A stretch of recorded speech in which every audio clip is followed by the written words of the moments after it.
तो साथियों स्वागत करते हैं आईएएस वॉरियर्स में। जैसे कि पता है कि पीआरटी 1 to 5 के अभी हाल ही में आंसर की कुछ देर पहले 3-4 घंटे पहले जारी हुए हैं। उसके बाद से आंसर की जारी होने के बाद से आपके लगभग 6 क्वेश्चंस के आपके आंसर परिवर्तित हुए और एक प्रश्न के आपके आंसर डिलीट हुए। डिलीट प्रश्न के कारण क्या होगा, 119 नंबर में आपका कट ऑफ बनने वाला है। पहली बात, 1 मार्क्स माइनस होगा और जहाँ तक कि मुझे पता है अपनी जानकारी के हिसाब से मैं बता रहा हूँ। दूसरी बात यह है कि आपके जो प्रश्न परिवर्तित हुए हैं, उस प्रश्न परिवर्तित होने के कारण मैं एक बार लाइव भी आया था अभी, तो सारे बच्चे जुड़े भी होंगे। अगर मैं वहाँ पर मैं सोच रहा था कि स्क्रीनशॉट मुझे ले लेना चाहिए था, क्योंकि शायद वो लाइव में जो लोग नहीं होंगे उनको यकीन नहीं होगा, तो इसीलिए मैं स्क्रीनशॉट मुझे लेना चाहिए था, लेकिन मैंने स्क्रीनशॉट उस समय लिया नहीं।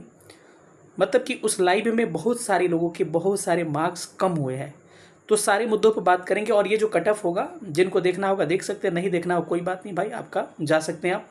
और ये अंतिम वीडियो होगा पीआरटी कट ऑफ को लेके, और यही आपका फाइनल कट ऑफ है। और इतना मार्क्स है तो आप एकदम रेडी रहिए डॉक्यूमेंट के लिए, आपका रिजल्ट हो रहा है।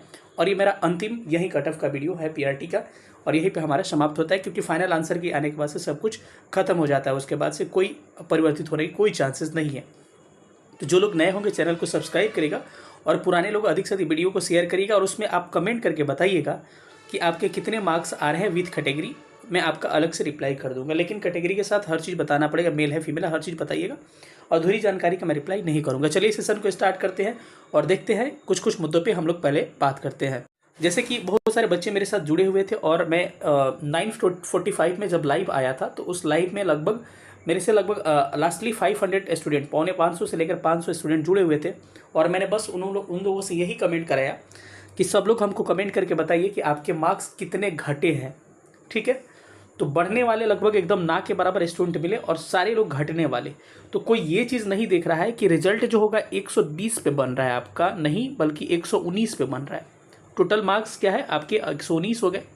तो अगर आपके 61 आ रहे हैं तो आपके लिए 62 नंबर है, क्योंकि आपका रिजल्ट पहले 120 में बन रहा था ना, अब 119 पे बनेगा, तो 62 आपके लिए। तो अगर नंबर थोड़े से कम हुए तो घबराना नहीं है। और एक लोगों के साथ नहीं हुआ है, अरे भाई कंपटीशन में जितने लोग हैं सबके साथ सेम परिवर्तन हुआ है। अच्छा मानिए कि सबको, किसी का 70 आ रहा था, किसी का 60 आ रहा था, किसी का 50 आ रहा था, सबको मैं कहूँ कि 3-3 रुपया में सबको 3-3 नंबर दे दो, कोई फ़र्क पड़ेगा? बिल्कुल नहीं फ़र्क पड़ेगा। यानी कि बराबर बढ़ने और घटने से कोई फ़र्क नहीं पड़ता, तो आपको घबराने की ज़रूरत नहीं है। कम हुआ है तो सबका कम हो, ओवरऑल कटअप पे फ़र्क पड़ेगा इसका। बाकी कंपटीशन में कोई दिक्कत नहीं है। इतने किस्मत वाले कई लोग होंगे, शायद उनके फेवर में कुछ प्रश्न चले गए होंगे, लेकिन एकदम समझिए कि पॉइंट में वैसे लोग होंगे, समझ रहे हैं। और ज़रूरी नहीं कि वैसे लोग का नंबर ज़्यादा ही होगा पहले से, ऐसा हो सकता है उनका इतना कम होगा कि उसका कोई फ़ायदा उनको मिलने वाला नहीं है। नहीं तो एक आध लोग ऐसे भी होंगे जिनको उनका फ़ायदा मिल सकता है। तो ये कम नंबर होने की वजह से आप घबराइएगा नहीं। और मैं लाइव में पूछा था, तो शुरुआत हुआ था 4 क्वेश्चन से कि 4 मेरे कम हुए हैं, 3 कम हुए हैं, 3 कम हुए हैं, 4 कम हुए। लगातार 500 कमेंट मेरे पास आया, सर 3 कम हुए हैं, 2 कम हुए हैं, मतलब कुछ ना कुछ। एक वाले तो बहुत कम थे, मतलब 2 सबसे ज़्यादा आपके 3-4 3-4 3-4 3-4 लगातार मेरे पास कमेंट आ रहे थे कि 3-4 मार्क्स सबके कम हुए।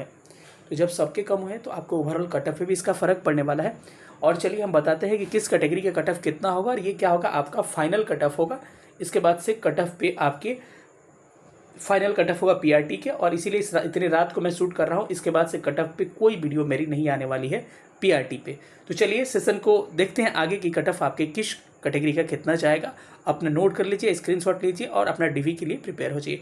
देखिए सबसे पहले आपको इधर वाले कट ऑफ पे फोकस करना है, बस आपका ध्यान इतना ही होना चाहिए। इस पर आप फोकस अभी मत करिएगा, ठीक है। मैं क्या है वो मैं बताऊँगा, ठीक है। तो जिनका भी सब्जेक्ट आपका हिंदी और इंग्लिश, मतलब कहने का मतलब जिनका क्वालिफाइंग पेपर हिंदी इंग्लिश है, उनके लिए कट ऑफ है। और अगर उनका ईवार में 75 +-3, ये लास्ट कट ऑफ है, आप लोग मिला लीजिए। 75 +-3 का मतलब -3 मतलब 72, +3 मतलब 78, यानी कि मैक्सिमम 78 नंबर, मिनिमम 72 नंबर जिनके आ रहे हैं इस बीच में मार्क्स, उनका रिजल्ट होने के लगभग 90% चांस है आफ्टर फाइनल आंसर की। समझ में आया? वैसे ही ईवर की मैं बात कर रहा हूँ, वैसे ही आपका ईवर फीमेल में आपके 67 +-3, यानी कि 67 +-3 का मतलब हो गया कि 67 मतलब इधर 64 मिनिमम और 70 मैक्सिमम। इसके बीच में अगर आप लाइज कर रहे हैं तो आपका रिजल्ट फीमेल में 101% होने की संभावनाएं व्यक्त की जा रही है। WEWS में 70 +-3 यानी कि 67 से लेकर इधर 67 मिनिमम और मैक्सिमम 73 के बीच में आपका रेंज लाइज कर रहा है। EWS मेल में तो आपका रिजल्ट हो रहा है। EWS फीमेल में आते हैं तो 64 +-3 मतलब कि 61 इधर मिनिमम और 67 इधर मैक्सिमम रेंज में आपके मार्क्स आ रहे हैं, तो आपके रिजल्ट होने की मैक्सिमम पॉसिबिलिटी है। आगे देखते हैं कैटेगरी BC में, तो BC में भी वही है 71 +-3 यानी कि 68 मिनिमम और मैक्सिमम 74 के बीच में अगर नंबर आपके आ रहे हैं तो आपका मैक्सिमम पॉसिबिलिटी है कि रिजल्ट हो जाएगा। वहीं BC फीमेल में 65 +-3 यानी कि 62 मिनिमम और मैक्सिमम 68 के बीच में आपके अगर मार्क्स आ रहे हैं तो आपके रिजल्ट हो रहे हैं। अगला कैटेगरी पे चलते हैं, तो अगला है आपका EBC का। EBC 68 +-3 यानी कि इधर आपके कितने हो गए जी, 65 मिनिमम और मैक्सिमम कितने हो गए, 71 इसके बीच में आपके आ रहे हैं तो आपका रिजल्ट हो रहा है।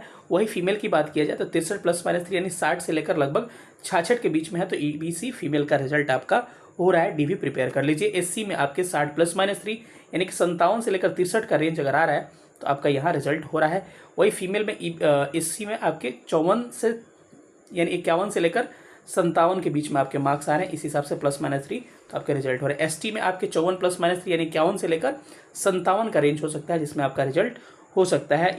ST फीमेल में 45 +-3 यानी 42 से लेकर 48 के बीच में आपके मार्क्स हैं, तो आपके रिजल्ट हो रहे हैं। बाकी कुछ और कैटेगरीज नीचे हैं जिसको मैक्सिमम लोग नहीं बताते, इसको भी मैं बता दूं। डिसेबल में आप आइएगा तो डिसेबल 6 वाले में एक 50 +-3 यानी कि वहीं 50 के इर्द गिर्द रहिएगा तो रिजल्ट हो जाएगा। DD वाले में 39 से 42, डिसेबल OH वाले में लगभग 60 और MD वाले में आपके 40 से 43 और फ्रीडम फाइटर लगभग 60 के आसपास 57 से 63 के बीच में आपका रिजल्ट हो जाएगा। तो ये रहा किसका, हिंदी और इंग्लिश इनका सब्जेक्ट है उनके लिए। एक उर्दू वाले मेरे भाई हैं, उनका एक अलग है, इनको मैं अलग से एक बार बता देता हूँ उर्दू का भी कट ऑफ आपका कितना जा सकता है। सबसे पहले मैं बात करता हूँ उर्दू में। उर्दू मेल में आपका ईवार में अगर है, मेल तो नहीं ईवार कहेंगे सीधे उसको, तो अगर 60 से लेकर इधर 66 का रेंज है यानी 60 63 +-3 तो आपका रिजल्ट हो रहा है। फीमेल में अगर ईवार में है तो 47 +-3 यानी कि 44 से 50 का रेंज हो सकता है। अगर वही बात करें आपका BC का और BC का, तो BC का 55 +-3 यानी कि इधर रेंज 52 का उधर रेंज 58 का, तो आपका रिजल्ट हो रहा है। और इधर BC फीमेल का 45 +-3 यानी कि 42 से लेकर 48 का रेंज है, तो आपके रिजल्ट हो रहे हैं।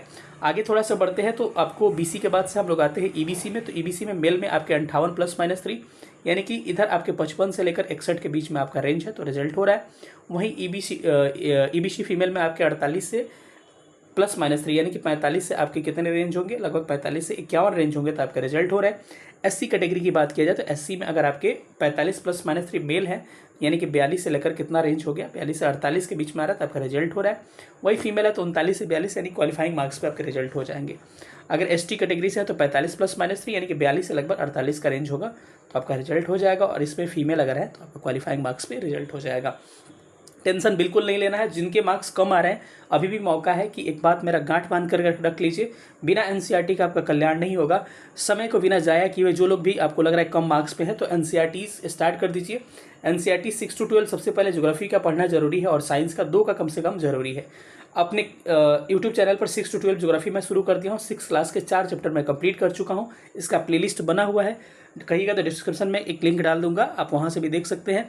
और साइंस का NCERT मैं शुरू करने वाला हूँ, तो TRE4 में अच्छे मार्क्स आपको करने हैं तो चैनल को सब्सक्राइब भी कर लीजिएगा और इन सारे सेशन को आप देख लीजिएगा, आपके बहुत अच्छे मार्क्स आएंगे। बिना NCERT का नहीं होंगे, मैं अच्छे से सारा कंसेप्ट क्लियर करूँगा, आप खुद से सेल्फ स्टडी एक बार कर लीजिएगा, एकदम कंसेप्ट तगड़ा हो जाएगा। मिलेंगे अगले सेशन में, तब तक अपना ख्याल रखिए। सेशन देखने के लिए बहुत बहुत धन्यवाद और सब लोग अपना कमेंट्स में अपना मार्क्स बताइएगा। थैंक यू सेशन देखने के लिए। जय हिंद।